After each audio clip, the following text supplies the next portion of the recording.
4 days of rioting, looting, and arson rocked the city of Detroit in the worst outbreak of urban racial violence this year.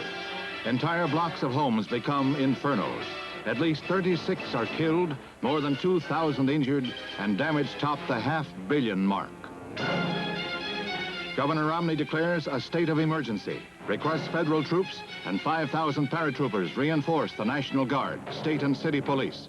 The city's industry and business are severely affected, and a tight curfew is ordered in the Motor Center. A besieged city of guerrilla warfare. Sniper groups use day and night hit-and-run tactics before tanks move in to curb their window and rooftop barrage. Wreckage is everywhere. Civil rights leaders make a joint condemnation of the violence and call for an end to the rioting. President Johnson, using firm words, urges the nation's citizens to support the maintenance of law and order.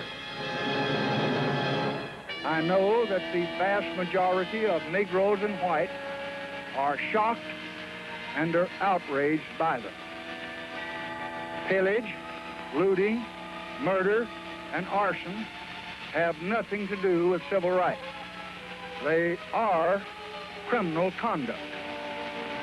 Your president calls upon all of our people in all of our cities to join in a determined program to maintain law and order, to condemn and to combat lawlessness in all of its forms, and firmly to show by word and by deed that riots, looting, and public disorder will just not be tolerated. When they take care of the reasons, not only will they eliminate this one, but all others that will come about. I don't think it's over. I think it lasts until people understand what's going on. I know a lot of people, see. I know a lot of friends, but I know it's going to be tonight, it's going to be tomorrow night, and it's going to be until people straighten this out.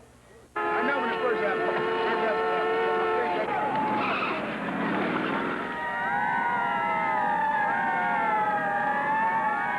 When black people began to rebel, and you'd call it riots, we understand that those are not riots, those are rebellions. People are rebelling because of conditions and not because of individuals.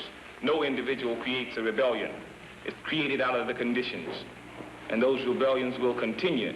And it's not a long, hot summer. That's white journalistic sensationalism. There's no such thing as a long, hot summer. I know some places around that, snow won't even touch the ground. Black power is a consequence of the white backlash. Riots are consequences of the white backlash rather than a cause from it. If they're trying to present themselves as a democratic nation, as a free nation, trying to get Africans under their wing, and Africans in America are under revolt and they're crushing them, it will cause too many problems. But J. Edgar Hoover was not a fool. He understood his job. He had to crush this movement. That's why COINTELPRO was not only instituted, was also quiet. Because this one could not get out because it was aimed really just at us. He was prepared to try to destroy anything he saw as disruptive to the social order of things.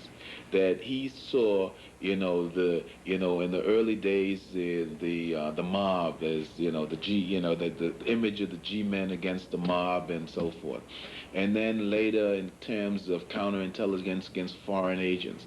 And now in the 60s, something that he didn't understand, the civil rights movement disrupting the social order of things, you use the same kind of tactics that you use against the mob and the people, foreign agents, as to citizens of the United States who were trying to get, their civil rights and their civil liberties, because they were all threats to the social order. And therefore, COINTELPRO came into being, and he thought he had basically God on his side. Black power means dignity. It means we're going to walk side by side with you, or through you.